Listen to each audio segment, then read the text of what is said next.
because it takes time for people to know and understand the product. So I always encourage people not to give up on the first 3 months, especially I would say maybe in the first 6 months, because when you introduce something of a new concept, just like cold pressed juices, it wasn't, like that overnight.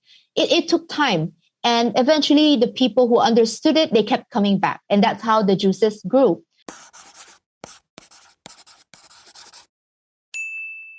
You're listening to Foodie Canteen Season 2. I'm your host, Castle Lim. In this podcast, I sit down with Southeast Asia's leaders, entrepreneurs, and content creators in the F&B space. This is where you will learn about their trade secrets, or maybe you'll just find them as your next door neighbor. This show is supported by Good Foodie Media. For foodies who want to connect to the world through food, they curate the best spots to eat and drink in Malaysia, Bangkok, and Singapore. Check them out on Instagram for more. My guest today went into corporate because she never wanted to become an entrepreneur. Years later, she is now the co-founder and director of Juiceria Superfoods, the healthy eating empire that is revolutionizing healthy consumption in busy urban lifestyles. With 10 outlets in the Klang Valley, Anabelle's story is one of a dedicated mother, driven entrepreneur, and the passionate mentor most women need today. Working for big corporate brands allows you to have an experience that, a typical SME can't afford to risk and do all these kinds of risky moves. So there were a lot of things that I learned, and mostly I worked in tech. So after graduation, worked in a bank at first and eventually moved to tech. I worked for HP. I worked for Nokia at the high days of Nokia mobile phones. Mm-hmm. And when I came to Malaysia, I worked for Microsoft. So working for tech giants was really exciting, especially at the height of the revolution of the internet and IT, right? So that was really, in a way, mind-blowing. It was exciting. It was being part of, the change that was happening in the world. So definitely wouldn't change a thing.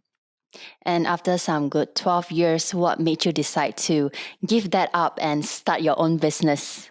I think just like many, many mothers out there, after they have their first child, they go through some change, which is very emotional, physical, psychological. So with that change, I think there's a few women who will be out there like me who would start questioning time.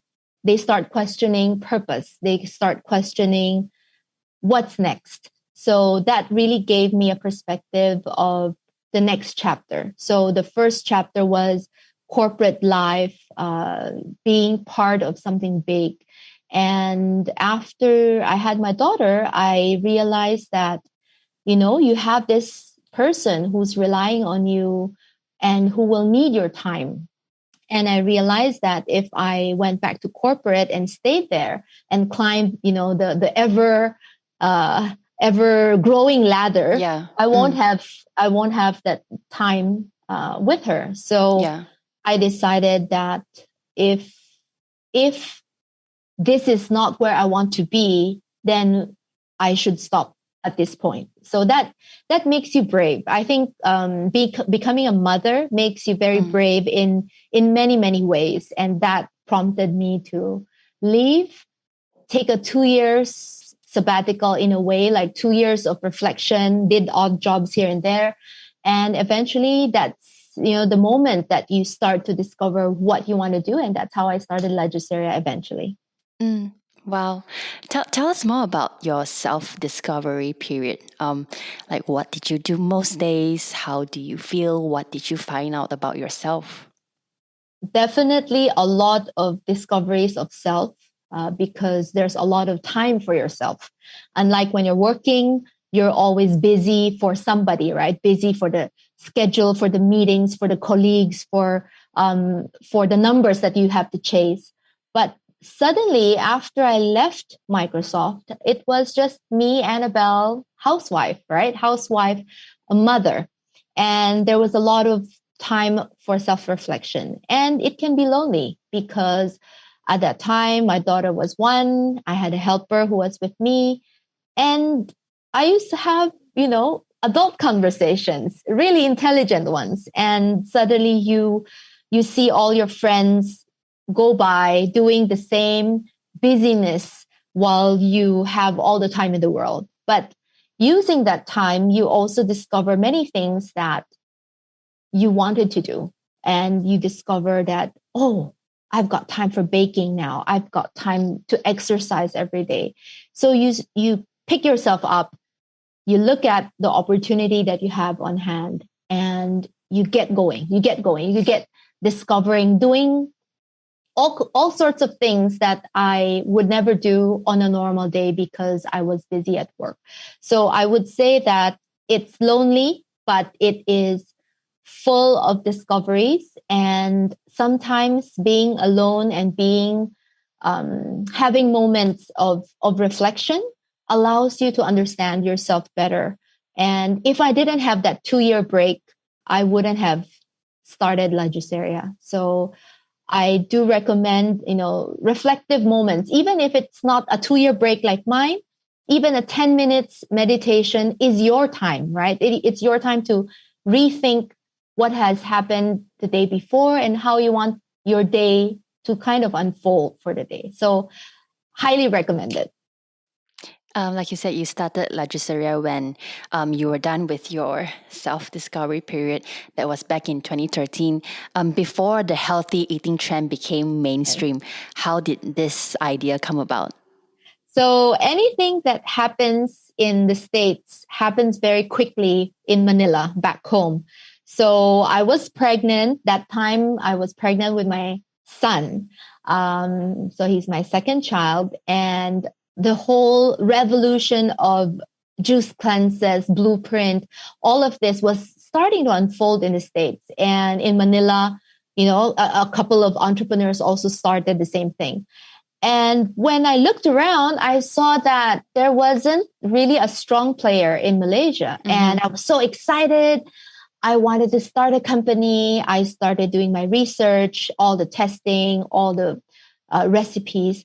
However, I was pregnant, so I couldn't do the whole juice cleanse where I, put myself through several days of just pure juices. Mm-hmm. And instead, husband was was a guinea pig, and he was our first client. And really, it was unfolding in Manila. Okay, you know what? I'm so excited. I'm going to be the first, if not at least the most consistent, once I launch this brand. And I couldn't wait for my baby to kind of pop out at that time, was pretty excited. And I have put together all the formula, the brand, the logo. And I was just waiting to pop and praying that, God, I'm not Malaysian. I would love to do this in Malaysia. I want to make Malaysians healthy. Mm-hmm. Do send me some business partners my way so that I won't do it alone. And, and he did. And it just, the universe sent the right people my way at the right time. So why is it juice among other things? Like, what is it about juices that spoke to you personally? Well, the juices are the easy way out for people to take their vegetables and fruits. So if today I gave you a basket of veggies and said, hi, Casilda, here's a basket, and why don't we consume this together right now? And you're going to be like, I'm going to chew all that, So you and I both know that this is healthy for you, and we all need our array of vegetables per day, right? However, we live in Malaysia. Life is so good. We've got food 24/7, and we're just tempted left and right with, I want coffee. I'm going to get donut. I'm going to eat pasta later, char kway teow, burgers. And lo and behold, the day keeps unfolding and you realize, oh my gosh, I didn't have my green juice. Yes, I didn't have my greens. So the easy way out is really the juices. And it really made a lot of sense to me that if I couldn't eat the raw greens, and normally I would cook it or steam it, but on the juice, it's in its raw form. And if they juiced it pure without any drop of water, just pure vegetables, a little bit of fruits, just to sweeten it and make it acceptable. Why wouldn't that work, right? Why wouldn't that enhance our health and we can get away with the day saying that I'm done with my greens for the day and let me enjoy my life and I'm going to have a bit of pasta later on. So it made sense to myself. It made sense to the normal Asian me who lives in KL with good food and haven't been a good girl eating my greens every day. So it made a lot of sense to my family. And this was in 2013.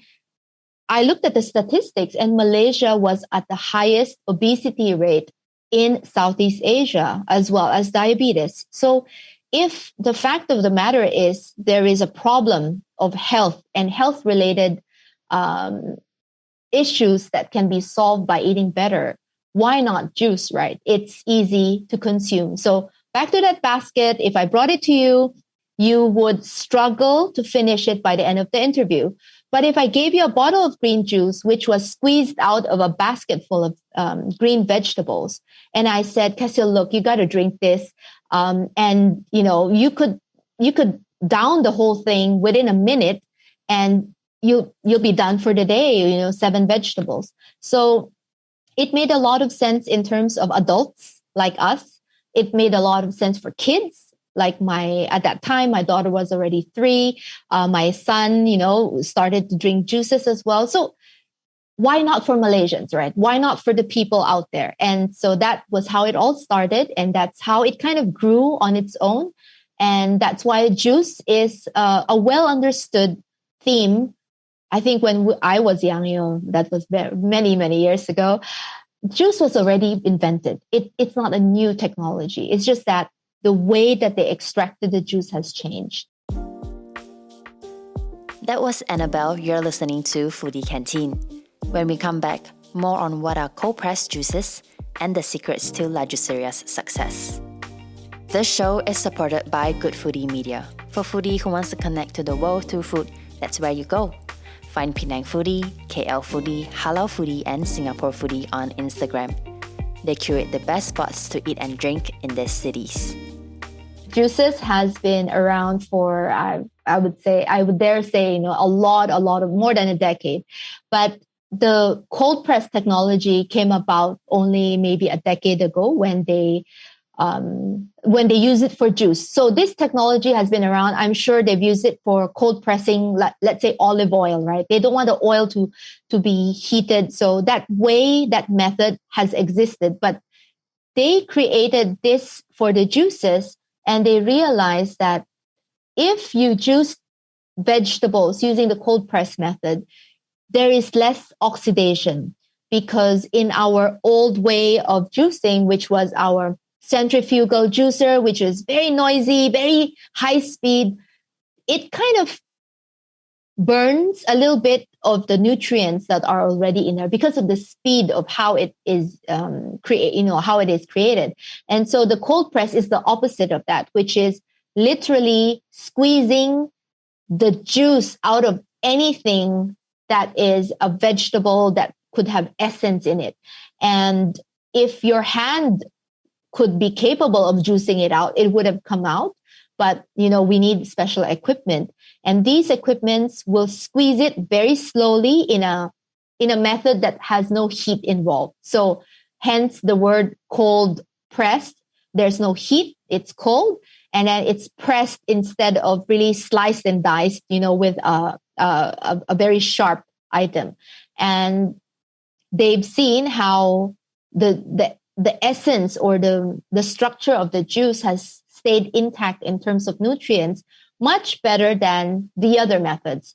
But just as how we have started 8 years ago, I always tell people, if you had a choice, if you could eat the whole fruit, if you could eat the whole vegetable, I think that's a better choice than drinking the juice. However, not everybody will listen to, the doctor or whatever is written in science that we eat our veggies. So if you can't eat it, you can drink it.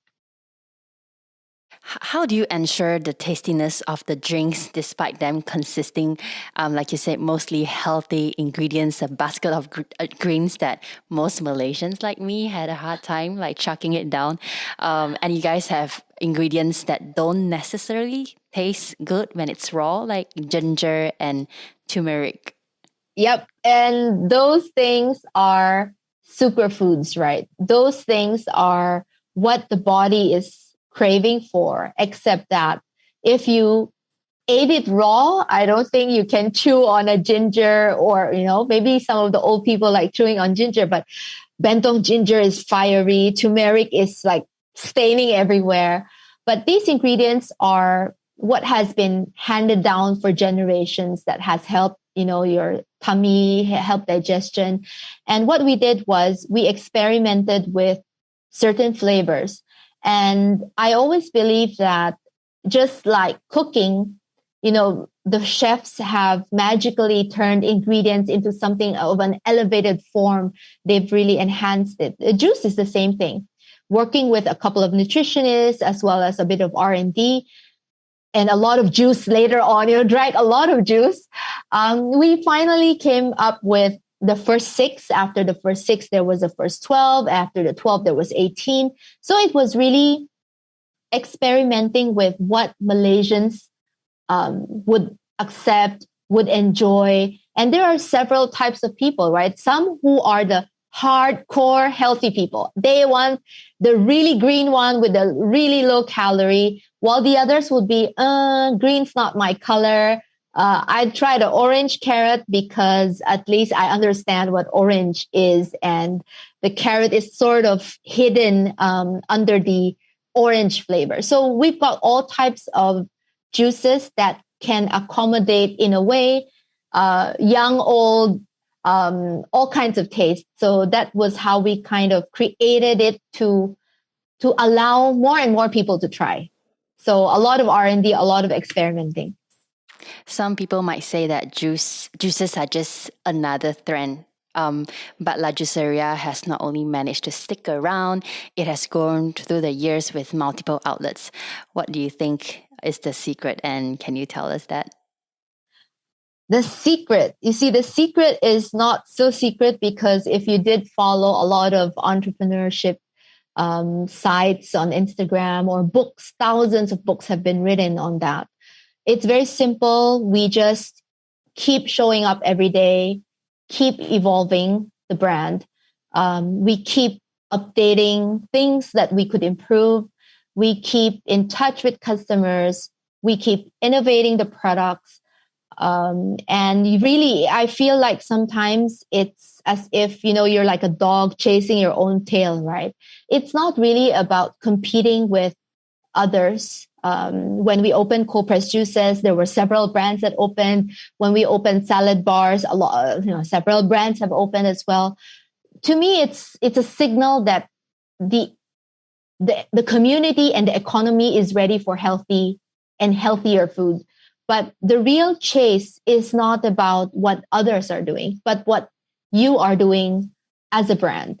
And having worked for Nokia, back in in the days of when Nokia was a king, it only reminds us that a king becomes nothing if you don't innovate. And you could be the number one at any point in time, like Kodak as well. But tomorrow you could be gone. So that is what keeps me up in this, little rounding of, let's say, a dog chasing his tail, because you keep chasing innovation. You keep thinking, what can I do better for customers? What can we evolve into? And that's how the juice became food, because we noticed a couple of people coming to the juice bars and asking for food. And the staff would say to the management, don't we have food? Don't we have food? Don't we have food? So by listening to what people were looking for, and it wasn't just one person, it was, we waited for several times. And then that's when we experimented and eventually opened our very first cafe called Goodness Greens at Tamantun. Yeah. And this was in 2015.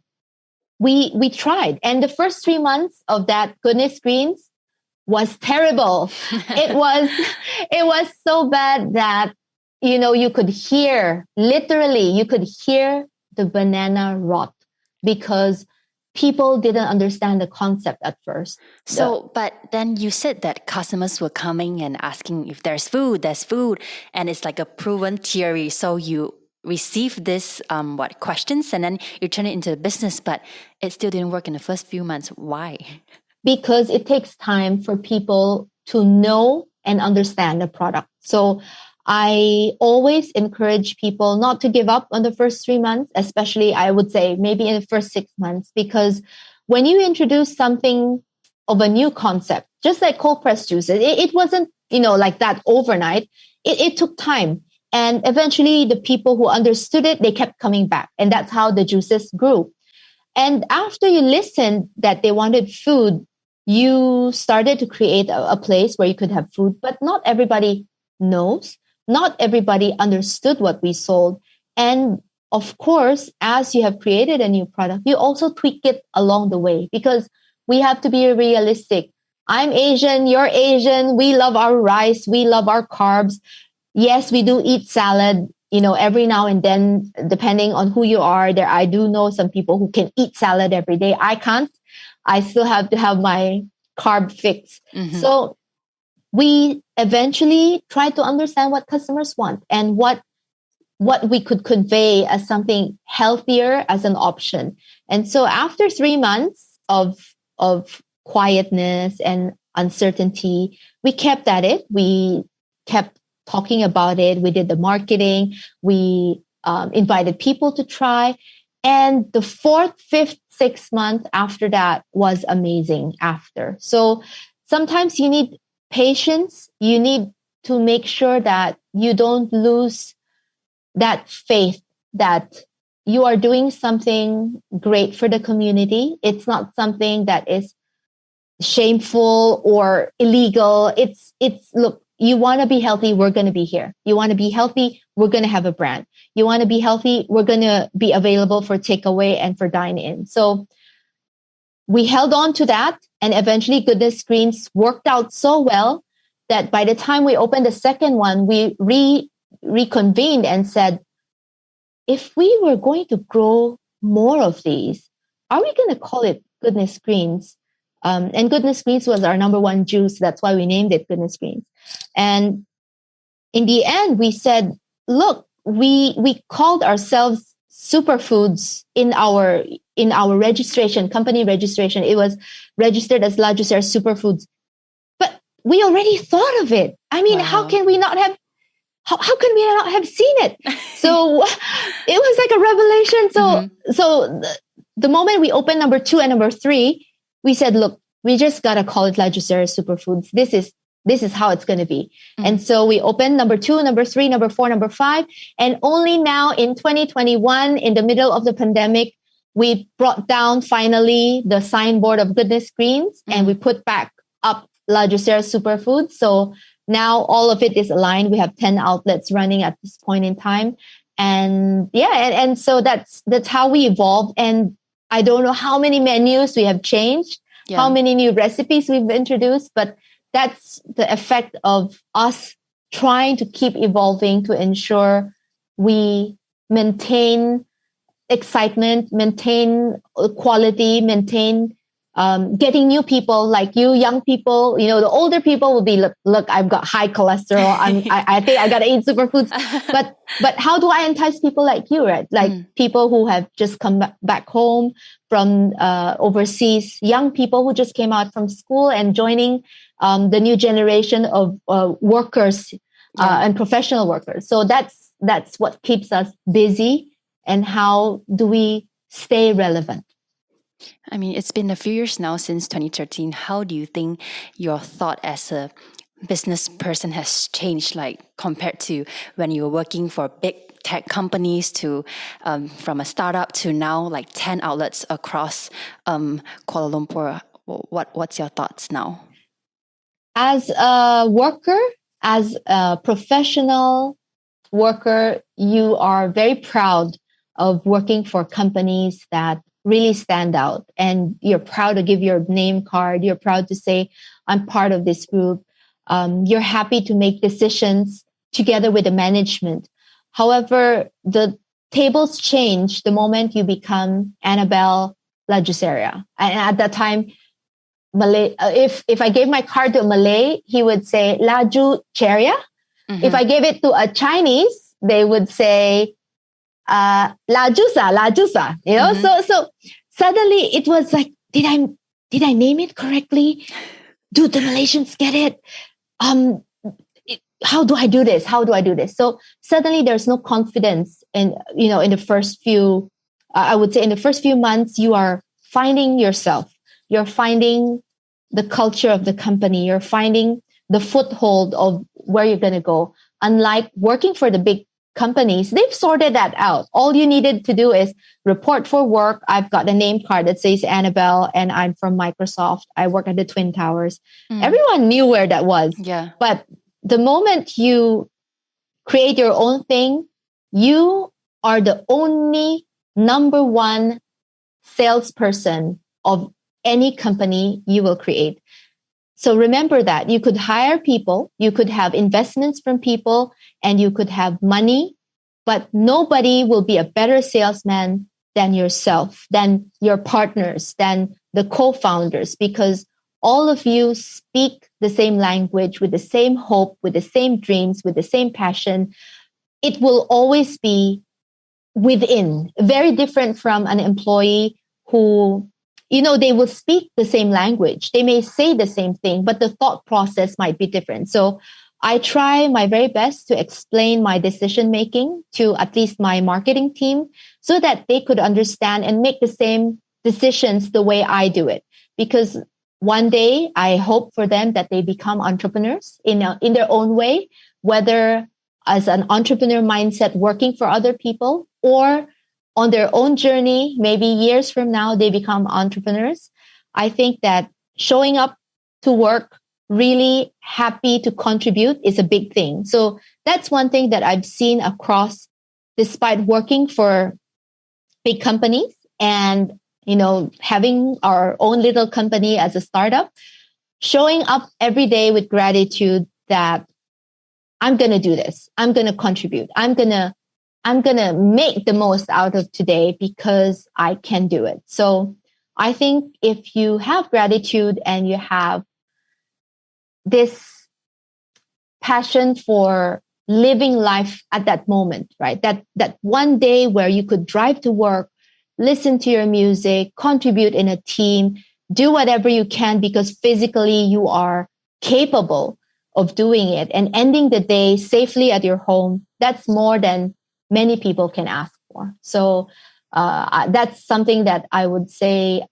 across working for other people and even working on my own and eventually having our own team, show up every day, excited, happy, and looking forward to any new opportunities that can complete and seize the day. I want to talk a bit about parenthood here. I mean, I'm not a parent yet, but I think most of our listeners are between the age of 22 to 27. So if you're a woman, you're 24 and you have Chinese parents or Malay parents or Indian parents, you're like, hey, when are you getting married? Like when you are at this family union, reunion dinners. So I think maybe some of them, like myself, are working a 9 to 5, and then you're thinking, oh, maybe I want to start a business, and then I will get married, and then I'm going to have a kid before I want to hit 30, like personal yep. opinions, So, but when you started La Juiceria, you were pregnant. How did you manage to nurture and grow both at the same time during that period? One thing I can tell people is that we all have 24 hours in a day, both you and me. Bill Gates, Mother Teresa, whoever they are, we are all the same. We are humans in this planet Earth with 24 hours in a day. And for mothers, especially for women, young women, women at, the crossroads of their life, all I can tell them is that there is no right or wrong time to get married. There is no right or wrong moment to make that decision because the right people or the right man will come into your life, the right moment that you can sense that you want to have children. There are women who are born to be alone at the beginning stage and then eventually find the right partner in the end. And there were other women that I knew who had children at a very young age and eventually had, their daughters become like their sisters. So there's really pros and cons in every decision that you make. But one thing that's important as women is that you must be conscious in making that decision, because not everyone is built to be an entrepreneur. Not everyone is built to be a career woman, and not everyone is built to be a homemaker or a mother at home. So motherhood definitely is a whole different level. And if you are not yet there, which means you, enjoy the moment. That's all I can say. The freedom and the life and the magic that you are experiencing at this moment as a lady who has all the opportunities is quite magical. So enjoy that moment, right? So every chapter has its own story, and you are in, a very early chapter. And I truly enjoyed my moments. I got married at 30. So quite a late, bloomer in terms of getting married. And it was a conscious choice. And having kids a bit later on was also a conscious choice. So I would say that don't force anything, especially I think for somebody like you who already have access to the internet, right? I think the children of today and the adults of today or adolescents have much greater understanding than, during my time. All I could do at that time was believe in what my mom said, my auntie, my grandma, my close-knit Catholic community. That was my reality. However, the internet has opened a whole new reality in terms of what others are achieving around the world, what hardships that others are going through just to have what you have today, what opportunities that is out there for women. And I think that opened the eyes of many, many people. So I believe that it's also our time to educate our parents. They grew up at the time, which is, when information was very enclosed in countries and communities, and they couldn't hear, much news at light speed of what we have today. And the world is changing. So I really think that the women of today can make better decisions. That's what is a huge difference from my time. You guys have better information and you can make better decisions. Not that I regret anything, but I was just very, very lucky to have made the right decisions at the right time. And so I reiterate that there is no right or wrong. Early marriage, late marriage, no marriage. I think it's everyone having their own path. And that is what's important. Whether it's men or women, I believe that sometimes career comes first, and there's nothing wrong with that. Sometimes business comes much later. So I only discovered, I wanted to do La Juiceria at the age of already 36, 37. And right now I'm 45. And, you start to rethink what's the next decade going to be about. Just as the 20-somethings who are listening to this are thinking, what is going to be my next chapter when I turn 30? And this book is still unfolding. So I really think that women of today, you guys are so lucky. You're very equipped with information and you have a better chance of doing greater things, much greater than what our generation has done. Anabelle, thank you so much for coming on the show and just sharing your story. You are such an inspiration to many young women like us, especially. And you are what you mentioned today about your story and just, let the chapters slowly unfold, because I think in this time and age, we are so eager to fast forward everything, the videos we watch, our life, like what's next. So sometimes it's just be in the present, as we are all reminded as we scroll on our social media pages. It's just so nice to have you here today. Thanks for having me. And I think the last thing would be really for women like you that, is a future of this, the future of the world. The most important thing to remember is you are capable. And I always tell myself, I will do it. I will, because I can. And when you are reminded of the opportunities that you have, which is scrolling through social media, seeing your friends over coffee, these are all opportunities that you have at hand, and don't waste it. You have the opportunity, seize the day, and, get up and do something. Don't waste the opportunity by just sitting and scrolling. It's very tempting, but go live your life. I think technology aids us in becoming better people, but don't allow it to eat up the whole time and live virtually instead of physically. So it's so nice to be here. Thanks for having me.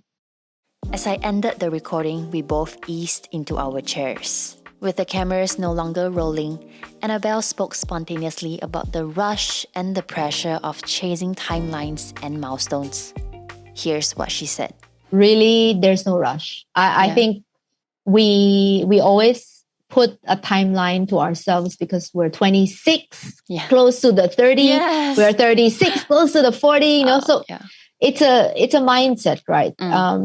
And it's same. We all have one lifespan, and eventually 24 hours. So it's really up to you. It doesn't mean that if you don't discover it now, you're a failure. Yeah. It doesn't mean that you have to discover it. And sometimes it takes a really long time. And the most important thing is you keep trying. Yeah. You try this. Oh, you know what? It was great. Didn't really mean much. Move on to the next. So I think the biggest mistake of people is failure, fearing the failure. Yeah. And that's commonly why people go to work, work for a safe company. Yeah. There's no failure in that, right? You go to Microsoft, you earn a big salary. Yeah. You can't define that as failure, but coming out can be a 50% chance of failure. So whatever you're doing is quite exciting. I think it's something new. It's something that's not a typical industry, and that's your adventure. You have just listened to Anabelle's story on Foodie Canteen. This show is produced by me, your host Castle Lim, and co-written by Sulin Chang. Foodie Canteen podcast is made possible by the excellent team at Good Foodie Media. Check us out on Instagram and Facebook at Foodie Canteen for more. Follow us for brand new episodes every Friday. Thank you for listening.